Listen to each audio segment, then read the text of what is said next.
I'm Chris. That's Sam. The Buccos are 6-3. What a time to be a Pirates fan.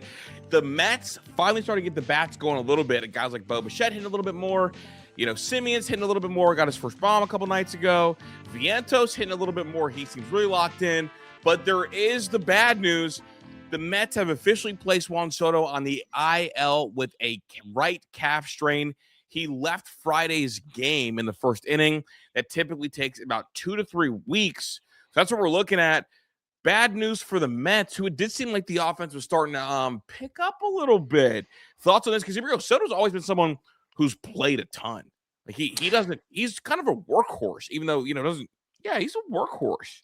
Yeah, I think the only like weird injury splish that I've ever thought about was a couple years ago when he was with the Yankees, and it was the Tommy John scare when they played the Dodgers, and that was like the only time that we've ever seen him miss. But he only missed a weekend. He's an Iron Man. In 24, I mean in 24 he played 157. In 23 he played all 162. 2022, he played 153. I mean, the only year where he played under 100 games was 2020, and guess what? Nobody played 100 games that year. Yeah, he's been Iron Man. It's scary. I don't think it's super detrimental for the Mets. It's a 2 to 3 week thing, but I do need to stress to everybody that's listening out there, and this is about the Mets specifically too, and realistically, this can go throughout the entire sport. It's 162 games a year, right? Yeah. At this point now, I think that people are starting to learn that all 162 of those games matter.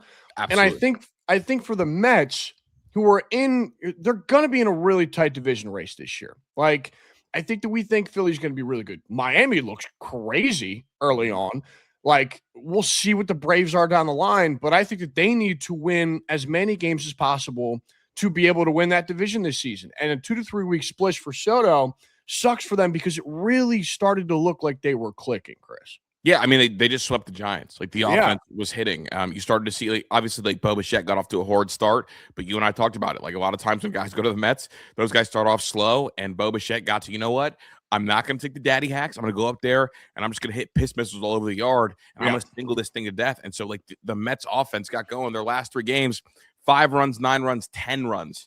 From the last 3. Now, again, it is the Giants, and they lost game 1 against the Giants, but those next 3, the offense and the bats kind of came alive, and it's but at what cost, right? Right. Obviously, the Soto injury to me isn't a super red flag. It's just makes that division a little bit tighter. And the other part of it is I feel comfortable with Juan Soto recovering from that because Juan Soto is not an explosive athlete. With those calf injuries, you worry about guys who are explosive athletes, right? Like Corbin Carroll, you'd worry about that. Byron Buxton, you'd worry about that. Mike Trout, it feels like it would linger. But for him, he's not that kind of athlete. So you feel like 2 to 3 weeks he could be back and be himself, and then it's going to be, okay, how good your timing? Okay, how long does it take to get your feel back? So definitely bad news for the Mets, but not end of the world news for the Mets. Yeah, I mean, it kind of is what it is, right? You'll miss the 2 3 weeks, but I think that they're relatively as a group starting to click offensively, and they were super impressive in San Francisco. I think there's also larger questions that we have to ask about the Giants as well because you and I got killed this offseason. We were like, what are the Giants doing? Roster bad, coaching staff bad. I mean, we got asked though, we got torched because of that because we asked the questions, and right now, San Fran's been horrid to start the year. Mm-hmm. I don't even want to spend time wasting a segment. I mean, they're 3-7 right now. If they get good, we'll talk about them. Right. But here's the thing for the Mets. It's good to feel good leaving that series. Next up, they've got a 3-game set at home against Arizona tomorrow. So they got Diamondbacks for 3 straight. So that'll be cool. You're going to get to see Peralta, Peterson, and then McClain again.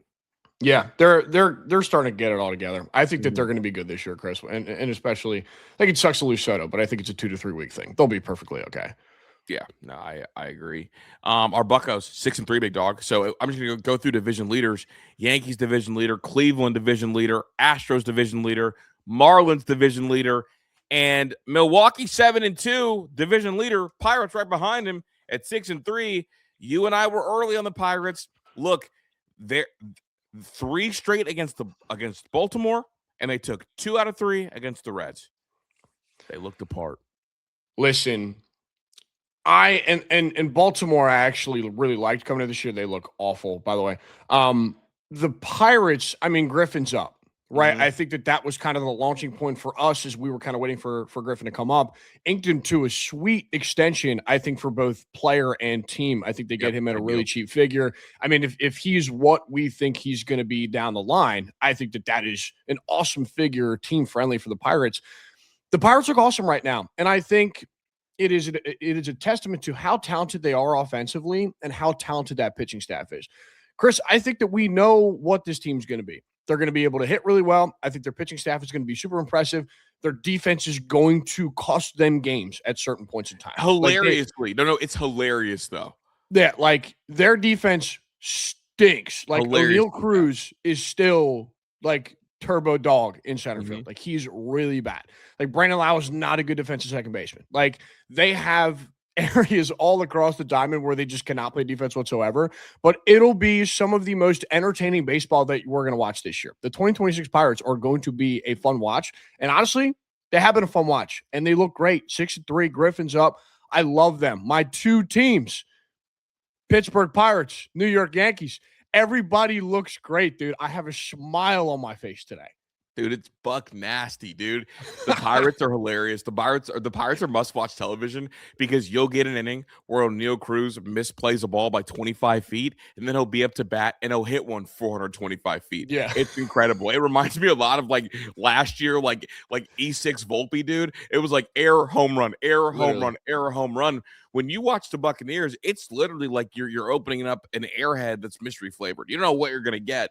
It could look bad, then it could look really good. And also, I love their pitching. Ashcraft has been good. Bubba Chandler, welcome back, Jacob DeGrom. Paul Skeens, you're Paul Skeens.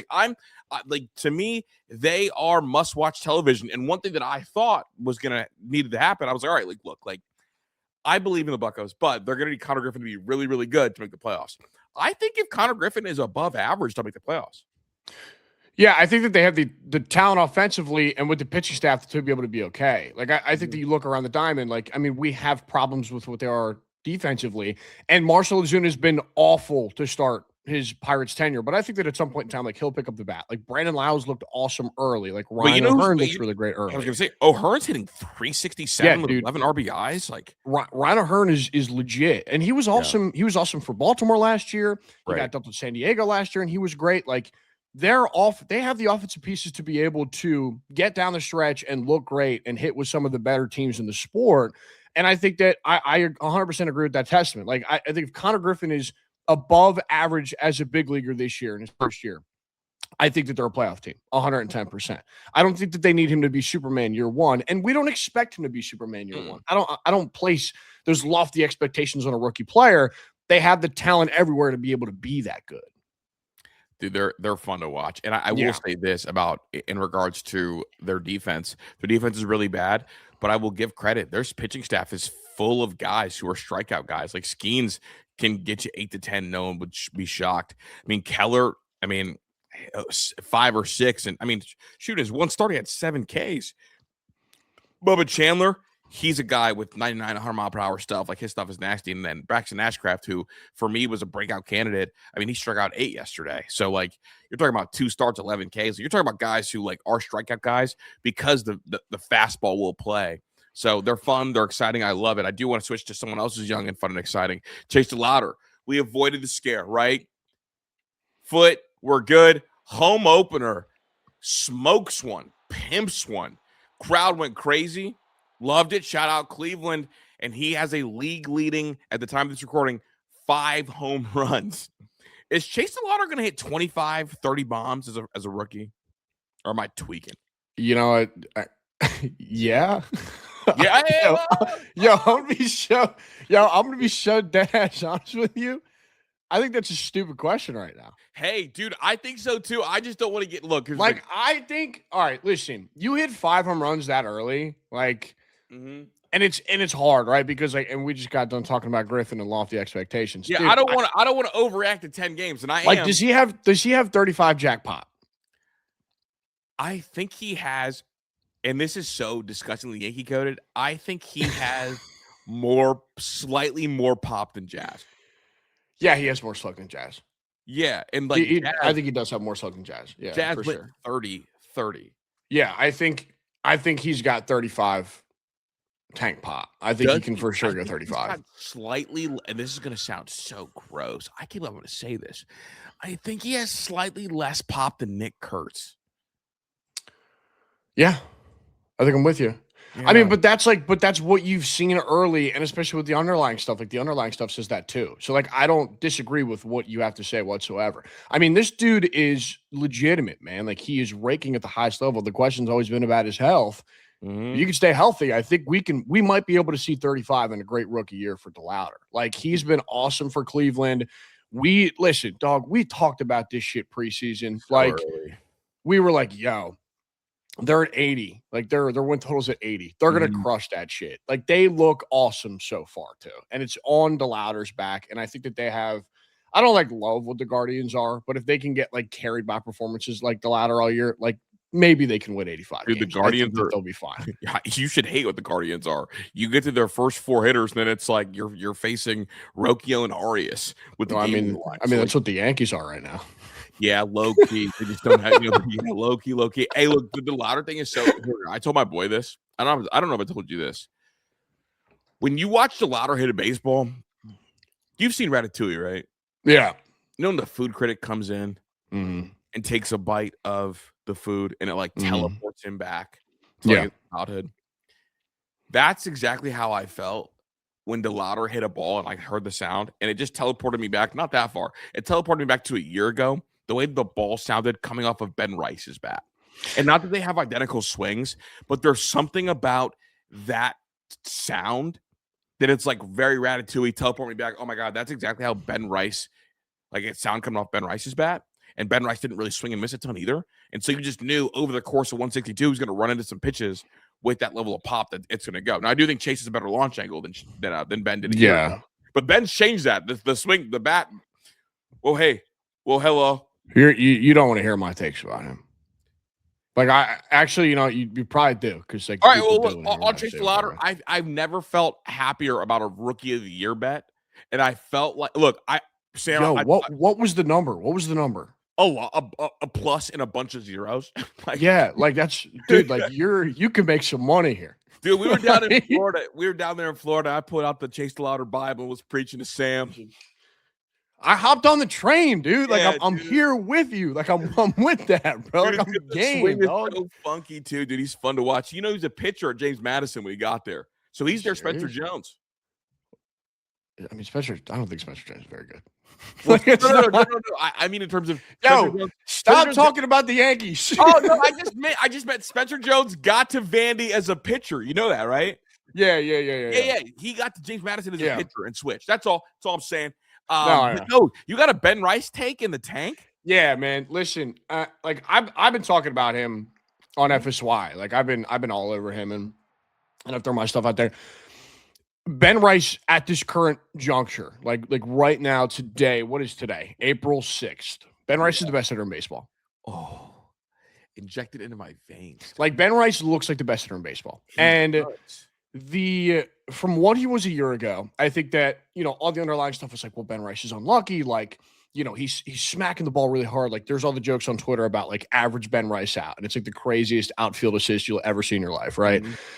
It's all finally coming together. And I think that the luck has flipped now on his side. And Chris, he legitimately looks like the best hitter in baseball. Like it is unbelievable what he's doing for that Yankee team. And like, I kind of hinted at it earlier, dude, like the Yankees 6-9 is awful. Like Jazz stinks, Wells stinks, McMahon stinks, Caballero stinks, right? But it's literally, and even Grisham at the top has not looked great. But he's walking. And even and Judge hasn't like clicked and looked like MVP Judge yet. It's Rice and Stanton. Mm-hmm. Like it's Unk and Neff in that lineup. That's like that are carrying them. And Rice right now looks like the best hitter on the planet. Like he looks like the best hitter in sport. Dude, if you peek at like the early season Savant peaks, I always think are hilarious. I slightly cringe at them, but I'm just peeking the early season Savant.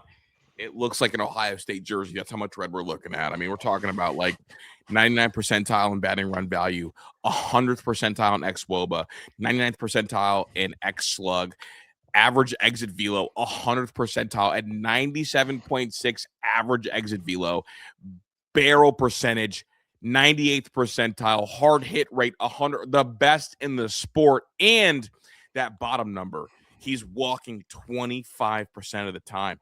If you're going to come get me in the zone.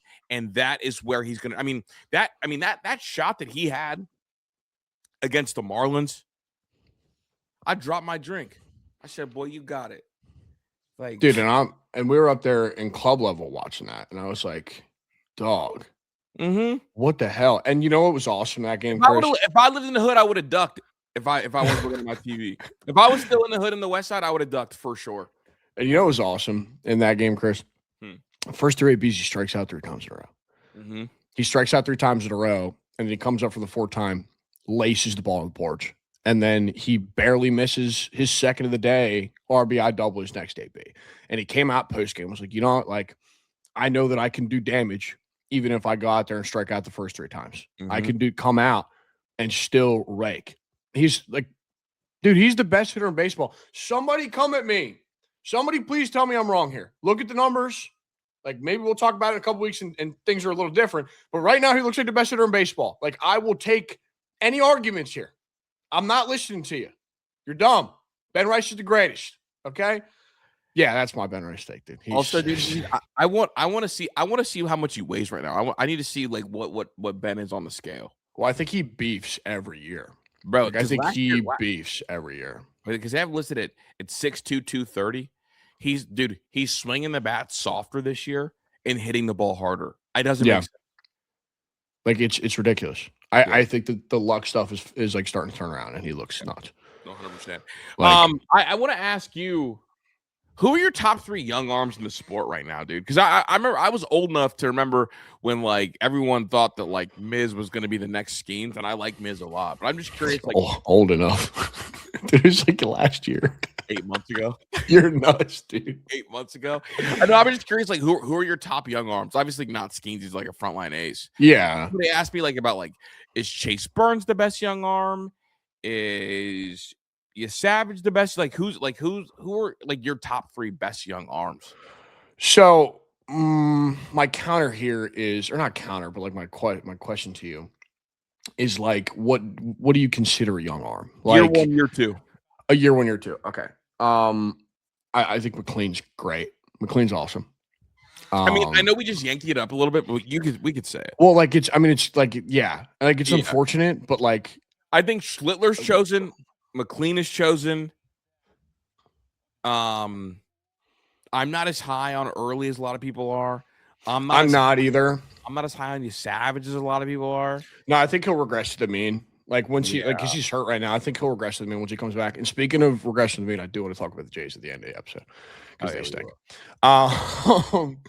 Yeah, I think McLean, Schlittler for sure. I think that by the end of the year, McLean will be their ace. Like he'll be the Mets ace by the end of the season. How cool is it that New York has 2 young aces at the exact same time? And yeah, I think the 1-2 as far as young guys, I think that they're stamped. I think that those are the 2 guys that I would for sure put in that category. I think that as far as a third dude that you want to splish in there, I'm trying to think of names to like even pull out of the hat. Can I give you one that I'm obsessed with? That I'm go ahead. Tonight? For sure. Andrew Painter. Dude, Andrew Painter's sick. And Painter's path to the bigs is crazy. Like, because he was hurt for so long, right? And I think that he was Andrew Painter was floated in trade talks for years. Like floated Andrew Painter in trade talks for years because it was him and Abel out of that Phillies crop of pitchers, and they were like, hey, like we can maybe like we'll trade Painter. Like I live in that I live in this area, so people talk about have been talking about Painter and Abel for years. Dude, Painter looks legitimate, and I think that it adds such another layer to what the Phillies are because you have Wheeler once he comes back. I know he's on the mend. He's doing rehab starts right now, and he'll be back at some point. I think Sanchez is a top 5 guy in the sport, like a top 5 to 7 dude in the sport. I mean, Aaron Nola kind of is what he is at this point. Yeah, he might be washed. But if Painter is consistent to what he has been so far this season for them, dude, in a postseason series, Sanchez, Wheeler, and Painter is gross. Is that not their version of I mean, that's literally their version of Freed, Rodon, Schlitt. Cole. Yeah, no, I'm just saying like what we did last year. That's like, is that like that three, if they are what we think they can be, are they better than like the Mets top three dudes? Like, are they better than Peralta, McLean, Holmes, or like DP? No, I mean, I know we got Juan Soto's boy. Remember, he's throwing 100 now. Oh, Sanga. Yeah. I think Sanga. Looked awesome again yesterday, by the way. He was sick against the Giants yesterday. I don't know, Sanchez Wheeler, like if Wheeler comes back and is 90% of what he was. Because I think Sanchez is top 5 in the nasty, right? Like Wheeler's nasty. It's like Peralta, McLean, I guess Sanga. Yeah. I would say the Phillies top 3 is probably better in a postseason series. I mean, it just feels like the young arms are entering like a golden era. And I think it's really cool to watch, right? Yeah. It's like Chase Burns, like golden era. Miz, obviously, like we know his stuff is disgusting and always going to play. Like Schlittler, like Nolan. And I just wanted to give Painter some love because I'm starting today in fantasy too. And I took his over in strikeouts. So. Yeah, he's sick. He is absolutely. When we were down there, we saw him in spring training. He looked nasty. Yeah, he threw. Well, that was his first outing. And we didn't even know it. It was his first outing. Like 3 years. We were literally like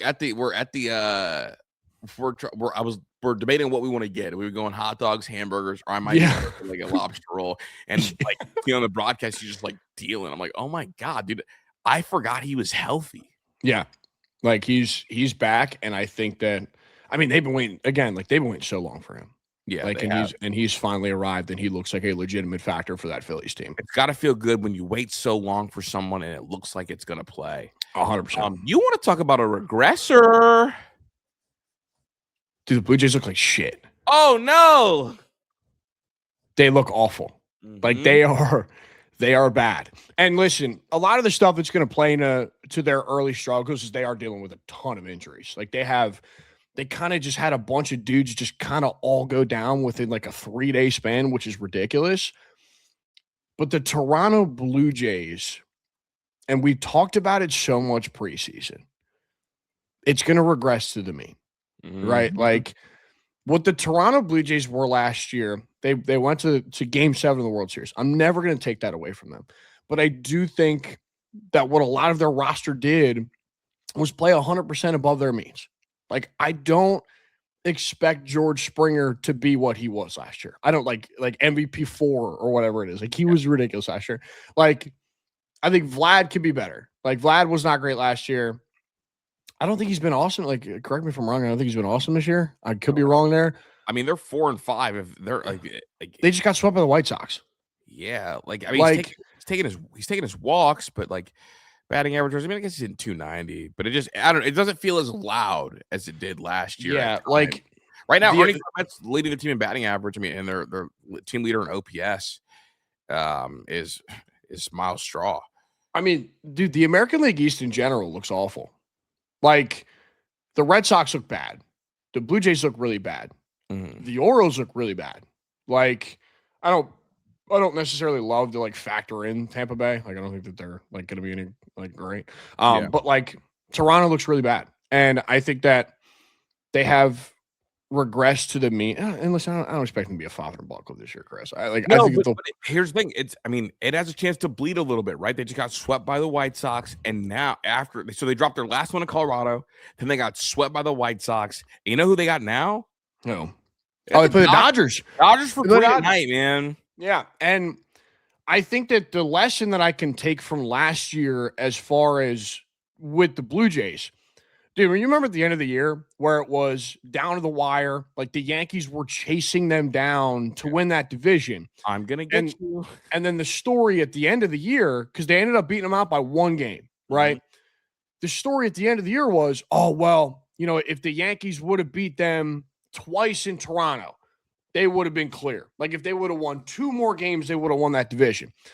And it was what I was talking about at the top of the show. You play 162 for a reason. All of these games count. So when Toronto's struggling early and they look awful and the injuries have kind of been like, you know, plucking them apart, these games count. And I think that, yeah, dude, like we might get to 159 and we're talking about the White Sox sweeping the Blue Jays on April 3rd. Like, Yeah. I think that could be a legitimate conversation that we have at the end of the year. So for these teams that we have a lot of expectations for, I think that the early stumbles out of the gate are important, and they will be conversations that we will have down the line when it becomes a legitimate playoff race. So yeah, Toronto, scary. And I do just like hate the Blue Jays. Like it's just, And yeah, I'm right there with you. So their next three, they got Dodgers, Twins, and they're gonna catch Ryan on one of those Twins games, and then they have Milwaukee right after. So you got a chance, you could lose like two of your next 3 series and be in an interesting place. And it's just fascinating because obviously like baseball like ebbs and flows and changes, but right now like the Yankees look decently hot. Well, here we go. The Yankees are winning without the back half of the order hitting at all. They're winning, and their bullpen stinks. Yeah, Yankees bullpen stinks. Like, I think, dude, like it's. Here's the thing. That's what early season counts. baseball, Sam. Early season baseball. Can you win with your B- games? And if the answer is yes, you feel really good about where you could be late in the year. Can you win with your B-? Right now, Yankees are playing B- ball. Right now, Cleveland is playing B- ball, but they're winning. The Mets. The Mets are playing B- ball. The Mets were playing B- ball, got up to B-, and all of a sudden, okay, we're tacking on these hits. Like, yeah. I mean, even Houston's been really boom or bust. They're a division leader right now. So you know what? That's a funny one because I think Houston is so funny. Mm-hmm. Dude, we didn't care about them. Like No. I am so with Houston and what they are in the Big 26. I am so like, yeah, like they're done. Like, I don't give a shit about them, right? No, they're playing some good ball, dude. Yeah. And I do. Listen, shout out Joe Dell. Joe Dell's a freak of nature, by the way. Freak of nature. Like, you're nuts. Like, he's so legit. Yeah. Like, that is the craziest sequence of baseball I think I've ever watched. That just absurd. Yeah. Dude, am I the wrong way slider? Do you consider that a slider? I'm curious. It's like a big Civil War because it's the slider that moves onside. No, like what are we talking about? So stupid. He calls it a wrong way. Yeah, no, dude. I don't know what to call it, dude. It's like a dropping circle change. Like you're good.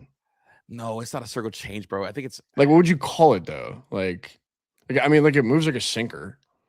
I just call it a wrong way slider. I don't know. I'm not calling you. So you call it a wrong way slider? Yeah, that's what he calls it. Who's he? Imai. Okay, let's check his brain, bro. Listen. This is my second CTE test call out on Fireside Baseball. Said it was the first one. Imai, you're next, dude. Like, bro, like, what do you mean a wrong way slider, bro? It goes the. That's not the right way, man. He releases it, bro. He releases it like a slider, and it got 13 inches of arm side run. Went the wrong way. Up, bro. Let us know in the comments below. Is it a slider or not? What are you calling that pitch? I'm Chris. That's Sam. We'll be back. We're going to adjust the schedule, so make sure you turn those bell notifications on. And then I might have a notebook for you soon. Who knows? Go Braves, go Buccos. And I'll talk to you guys soon.